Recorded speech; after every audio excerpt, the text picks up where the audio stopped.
नमस्कार, मैं हूं आपका दोस्त विजय विद्रोही। आप देख रहे हैं अनकट। उत्तर प्रदेश की ही बात करते हैं, जयंत चौधरी की बात करते हैं। कौन जयंत चौधरी? आरएलडी के अध्यक्ष जयंत चौधरी, जिनका चुनाव चिन्ह है हैंडपंप। बीजेपी का चुनाव चिन्ह है कमल। कमल कहाँ खिलता है? तालाब में। तालाब को क्या चाहिए? पानी। तो क्या जयंत चौधरी के हैंडपंप का पानी लोकसभा चुनाव में बीजेपी के कमल को खिलाने में बड़ी भूमिका निभा सकता है? और इसी से जुड़ता हुआ सवाल, अगर हाँ है इसका जवाब, तो क्या जयंत चौधरी बीजेपी के खेमे में जा सकते हैं, उनके पक्ष में जा सकते हैं? या इस सवाल को क्या दूसरे तरीके से पूछा जा सकता है कि क्या बीजेपी को जयंत चौधरी की अब ज़रूरत है? अब ज़रूरत इसलिए क्योंकि बीजेपी अपने दम पर सत्ता में है, अपने साथियों के दम पर वो बहुत कंफर्टेबल मार्जिन में है। उन्हें कतई जयंत चौधरी की ज़रूरत नहीं है, लेकिन फिर भी ज़रूरत है। इस तरह की बातें क्यों कही जा रही हैं? इसलिए कही जा रही हैं कि 40% जाटों ने भले ही बीजेपी को पश्चिमी उत्तर प्रदेश में वोट दिया हो, लेकिन बीजेपी 40% से संतुष्ट नहीं है। बीजेपी चाहती है कि लोकसभा चुनाव से पहले 80% जाट उनके पक्ष में आ जाएं, ताकि पश्चिमी यूपी की लोकसभा की करीब 2 दर्जन सीटों पर काबिज हुआ जा सके। जयंत चौधरी को विधानसभा चुनाव अखिलेश यादव के साथ लड़ने पर कोई सियासी मुनाफा नहीं हुआ है, क्योंकि पार्टी हार गई, सत्ता में नहीं हुई। अगर वो बीजेपी के साथ चले जाते तो बीजेपी की सीटें हो सकता है 300 पार हो जाती और जयंत चौधरी को इनाम के रूप में मंत्री पद मिल जाता। कुछ लोग तो कह रहे हैं कि शायद डिप्टी सीएम भी बनाए जा सकते थे। लेकिन एक सियासी मौका जयंत चौधरी ने गंवा दिया, तो क्या दूसरा मौका लोकसभा चुनाव के मद्देनज़र वो गंवाना चाहेंगे? अगर ऐसा मौका, बार बार सुनिए, 2 बार दोहराऊंगा, अगर ऐसा मौका बीजेपी जयंत चौधरी को देती है तो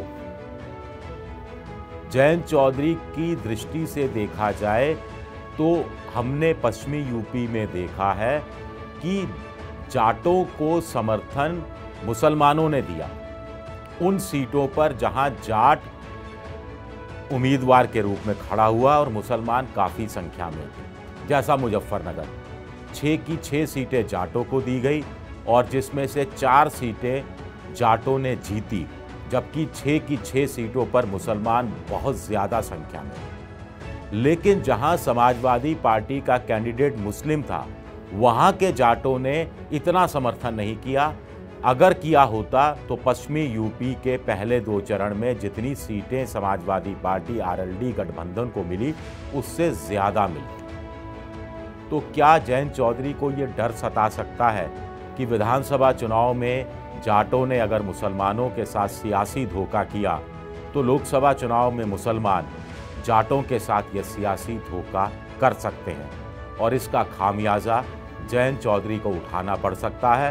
विधानसभा चुनाव में कुछ हासिल हुआ नहीं और लोकसभा चुनाव में भी अगर वो जीतते नहीं हैं, केंद्र में नहीं जाते हैं, तो फिर राजनीति करने का भला क्या फ़ायदा? एक सवाल ये उठता है।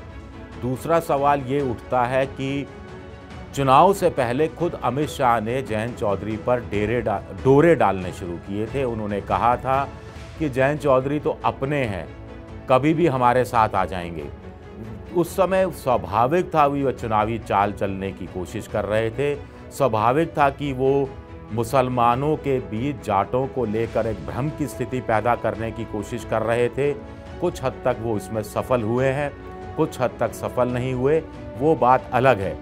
लेकिन जयंत चौधरी तो अपने हैं। क्या विधानसभा चुनाव में भारी भरकम जीत के बावजूद जयंत चौधरी आज की तारीख में भी अमित शाह के अपने हैं? ये एक बड़ा सवाल है। दूसरा सवाल ये है कि जयंत चौधरी ने तब जवाब दिया था कि मैं कोई चवन्नी नहीं हूँ जिसे हर कोई अपने सियासी रूप से भुना लेगा, इधर चला जाऊंगा या उधर चला जाऊंगा। 403 की विधानसभा है, 125 के आसपास ये लोग जीत कर आए हैं।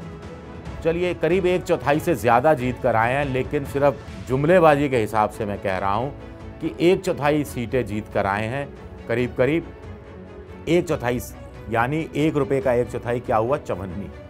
तो जयंत चौधरी भले ही चवन्नी ना हो, लेकिन सियासी बिसात पर तो उनकी जो गठबंधन है उसकी स्थिति रुपये के मुकाबले चवन्नी जैसी ही हो गई। तो चवन्नी को रुपये में कन्वर्ट करने का एक मौका क्या अखिलेश यादव के साथ रहे जयंत चौधरी को अमित शाह देंगे, या जयंत चौधरी अपनी जुबान पर खरे उतरेंगे कि नहीं, अखिलेश यादव की साइकिल पर सवार नहीं होंगे?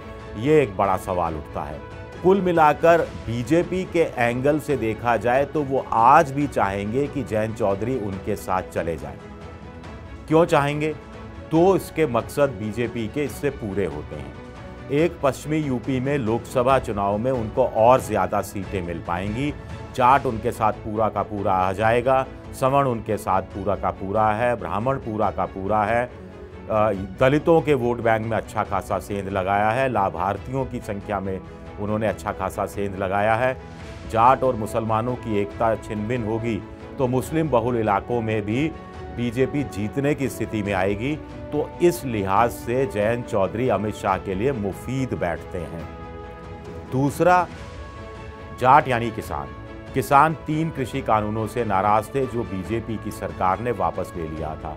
अब कहा जा रहा है कि बीजेपी में एक खेमा सोच रहा है कि कृषि कानूनों को संशोधित रूप में, नए रूप में, नई आवरण के साथ दोबारा से लोकसभा में रखा जाए, पारित कराया जाए। उससे पहले किसानों से भी बातचीत की जाए, किसानों की सहमति लेने की कोशिश की जाए और ऐसे में नए ढंग से इन 3 कृषि कानूनों को, इसमें बेशक एक कानून वो जो कॉरपोरेट सेक्टर वाला था वो छोड़ दें, लेकिन जो 2 कानून थे जिसके अंदर एक मंडी के बाहर भी बेचने की व्यवस्था थी, एमएसपी को लेकर उसमें एक संशोधन कर दिया जाए और साथ ही साथ जो दूसरा है कि आवश्यक वस्तु अधिनियम को ख़त्म कर दिया जाए, जिसका किसानों से बहुत ज़्यादा लेना देना भी नहीं है।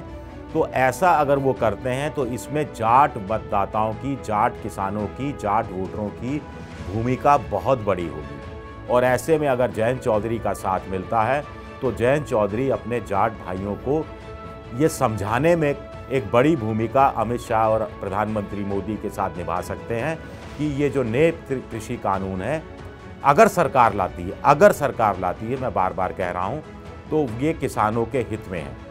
तो इस हिसाब से देखा जाए, जयंत चौधरी के हिसाब से आज की तारीख में देखा जाए, सियासी नफ़े नुकसान के हिसाब से देखा जाए तो बीजेपी के साथ जाना उनको ज़्यादा सूट करेगा, ज़्यादा मुफीद साबित होगा।